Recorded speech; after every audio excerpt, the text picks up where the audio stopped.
महात्मा गांधी ने विभाजन को रोकने के लिए जिन्ना को प्रधानमंत्री बनाने की पेशकश की थी। क्या यह सिर्फ एक राजनीतिक चाल थी या गांधी के शांति प्रयासों की गहरी जड़ें थी? डायरेक्ट एक्शन डे ने दंगों की एक गंभीर श्रृंखला को जन्म दिया। इस भयावहता ने विभाजन की प्रक्रिया को और भी जटिल बना दिया। और क्या यह केवल एक शुरुआत थी? 1946 के चुनावों में मुस्लिम लीग ने दो प्रांतों में जीत हासिल की, जबकि कांग्रेस ने 9 में। यह असमानता राजनीतिक नाव को बहाने वाली एक बम जैसी थी। क्या इसके परिणाम दूरगामी होंगे? जिन्ना ने मुस्लिम लीग को पंजाब में सबसे बड़ी पार्टी बना दिया, लेकिन सरकार बनाने में नाकाम रहे। फिर भी क्या उनकी राजनीतिक स्थिति और मजबूत हुई? जब जिन्ना ने कांग्रेस को छोड़ दिया, वह भारतीय मुसलमानों का एकमात्र प्रवक्ता बन गए। क्या इस फैसले ने उनकी पाकिस्तान बनाने की महत्वाकांक्षा को और भी बढ़ा दिया? कैबिनेट मिशन ने भारत को 3 समूहों में बांटने की योजना पेश की, जिसमें मुस्लिम बहुल क्षेत्रों को स्वायत्तता दी गई। जिन्ना ने इस योजना को स्वीकार कर लिया, लेकिन क्या यह समझौता वास्तव में स्थायी था?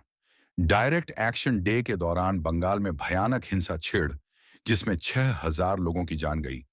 क्या यह दंगे विभाजन की बुनियाद में असाधारण थे या केवल एक संकेत? वायसराय वावेल ने नेहरू और कांग्रेस को अंतरिम सरकार बनाने के लिए आमंत्रित किया। क्या यह राजनीतिक तनाव को कम करने का सही उपाय था या सिर्फ एक अस्थायी समाधान? हालांकि जिन्ना ने अंतरिम सरकार में शामिल होने का निर्णय लिया, लेकिन उनकी स्थिति कमजोर हो गई। मुस्लिम लीग को सीमित मंत्रालय मिला, जबकि उन्हें अधिक की दरकार थी। क्या यह उनकी राजनीतिक रणनीति की विफलता थी? नोआखाली में दंगों ने आर्थिक स्थिति को भी गंभीर बना दिया। मुसलमान किसान हिंदू साहूकारों पर निर्भर थे, और क्या यह विचारधारा ने उनके रिश्तों को और खराब कर दिया? महात्मा गांधी ने खाली में गांवों के नेताओं को एकजुट करने की कोशिश की। उन्होंने शांति के लिए सामुदायिक एकता का महत्व बताया। क्या यह एक नई उम्मीद की किरण थी? गांधी को विश्वास था कि यदि लोग शांति से रहेंगे, तो यह उनके नेताओं पर भी असर डालेगा। क्या सामुदायिक एकता अंत विभाजन को रोक सकती थी? गांधी ने माउंटबेटन से अनुरोध किया कि भारत का विभाजन हो, जबकि कांग्रेस के सदस्य स्वतंत्र पाकिस्तान के गठन पर सहमत हो गए थे।